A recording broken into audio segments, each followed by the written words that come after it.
Hello दोस्तों, आज अपन लोग कक्षा दसवीं का अध्याय अर्थशास्त्र का अध्याय 4 को पढ़ेंगे और उसके प्रश्न उत्तर को लिखेंगे। अध्याय 4 का नाम है अध्याय 4 अध्याय 4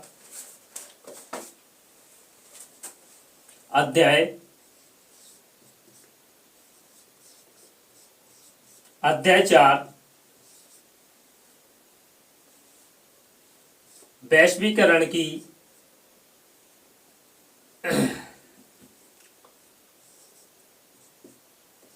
वैश्वीकरण की वैश्वीकरण की वैश्वीकरण और भारतीय अर्थव्यवस्था वैश्वीकरण और भारतीय अर्थव्यवस्था भारतीय अर्थव्यवस्था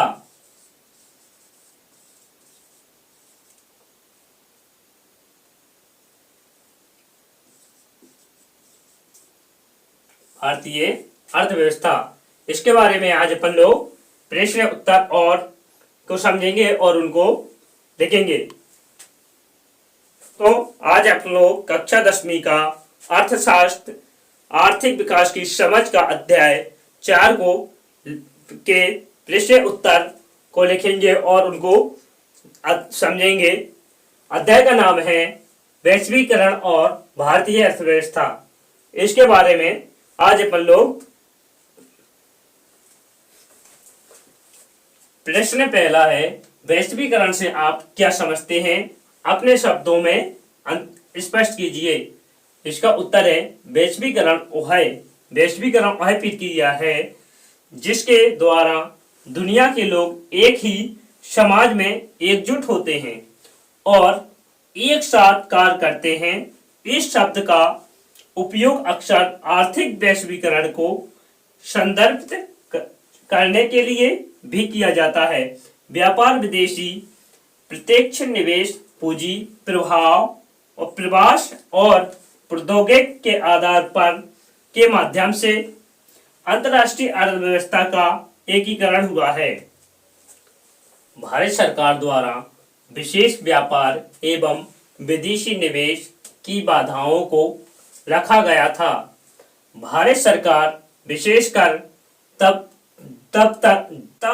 जब घरेलू उत्पादकों ने उद्योग लागन शुरू कर दिया था।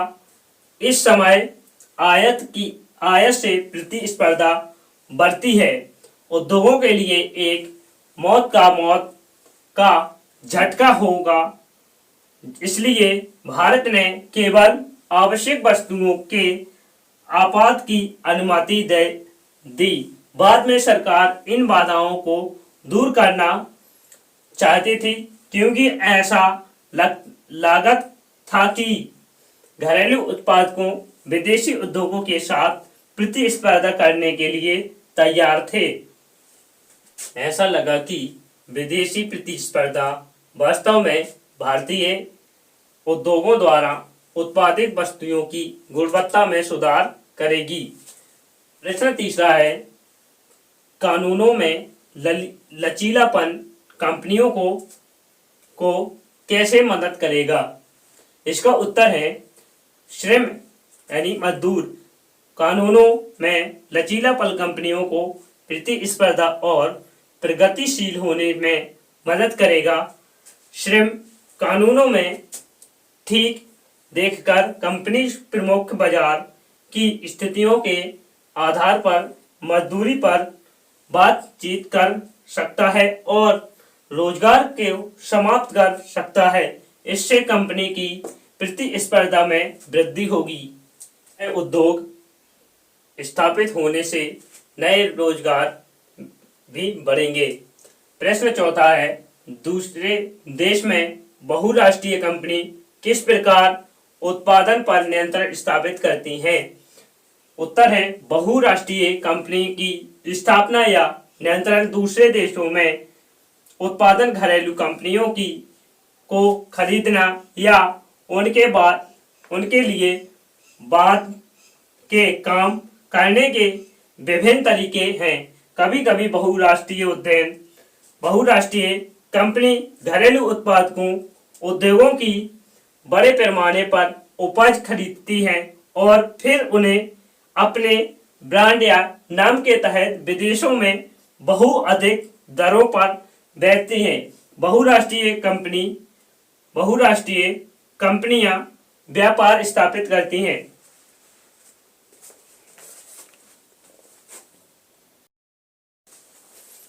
दरों पर बेचती हैं। बहुराष्ट्रीय कंपनियां व्यापार स्थापित करती हैं।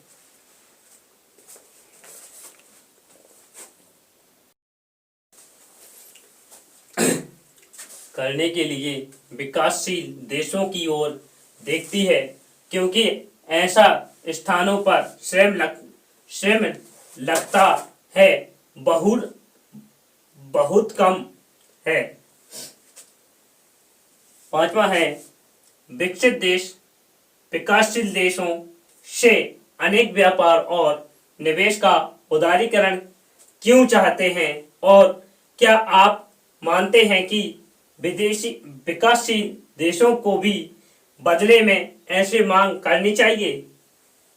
इसका उत्तर है, विकसित देश चाहते हैं कि विकासशील देश अपने व्यापार और निवेश उदारीकृत करें, क्योंकि तब विकसित देशों से संबंधित बहुराष्ट्रीय कंपनियां कम महंगे और विकासशील देशों में कारखाने स्थापित कर सकती हैं, और जिससे काम उत्पादन लागत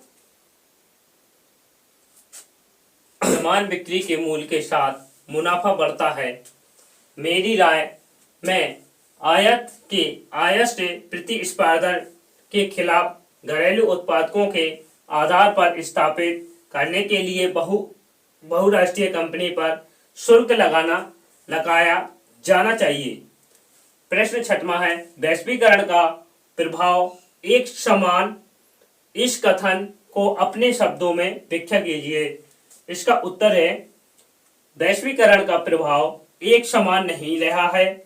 यदि हम घरेलू उत्पादकों और उद्योगों श्रमिकों वर्ग पर बहुराष्ट्रीय कंपनियों के प्रभाव का निरीक्षण करते हैं, तो इस कथन की सच्चाई को सत्यापित किया जा सकता है।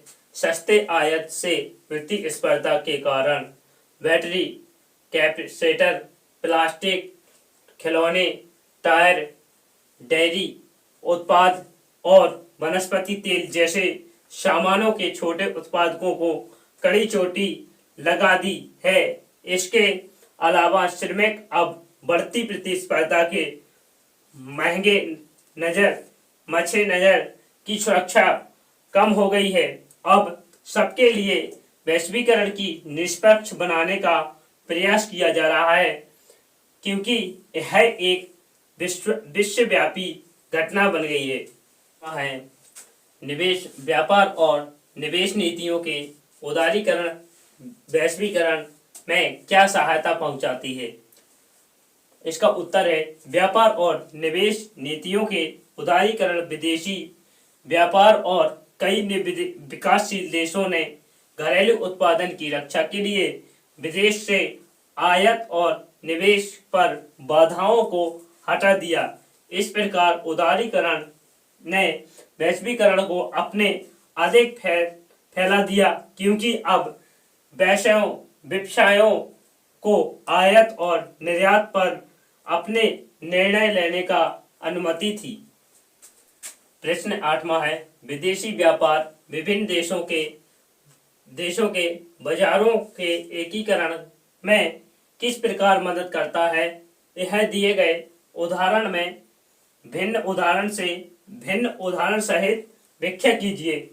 इसका उत्तर है, विदेशी व्यापार आयात और निर्यात की प्रक्रियाओं द्वारा देश के बाजारों का एकीकरण करता है। निर्माता अपने माल को निर्यात के माध्यम से घरेलू विदेशी बाजारों से उपलब्ध कर सकता है। इसी तरह खरीदारों के पास अन्य देशों से आयात के कारण अधिक विकल्प है।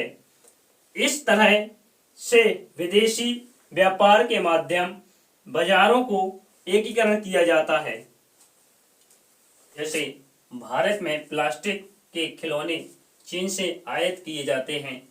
प्रश्न 9वां है, वैश्वीकरण भविष्य में जारी रहेगा? क्या आप कल्पना कर सकते हैं कि और 20 वर्ष बाद विश्व कैसा होगा? आप अपने उत्तर का कारण दीजिए। उत्तर है, वैश्वीकरण आगे भी जारी रहेगा। आज से करीब 20 वर्ष बाद विश्व और भी जुड़ जाएगा और अर्थव्यवस्था एकीकृत हो जाएगा और यह सारा कुछ वैश्वीकरण ही करेगा यदि यह प्रक्रिया निष्पक्ष और बराबरी से ही ऐसा आयात और निर्यात को बढ़ावा देने से होगा। जब एक वस्तु को बनाने वाली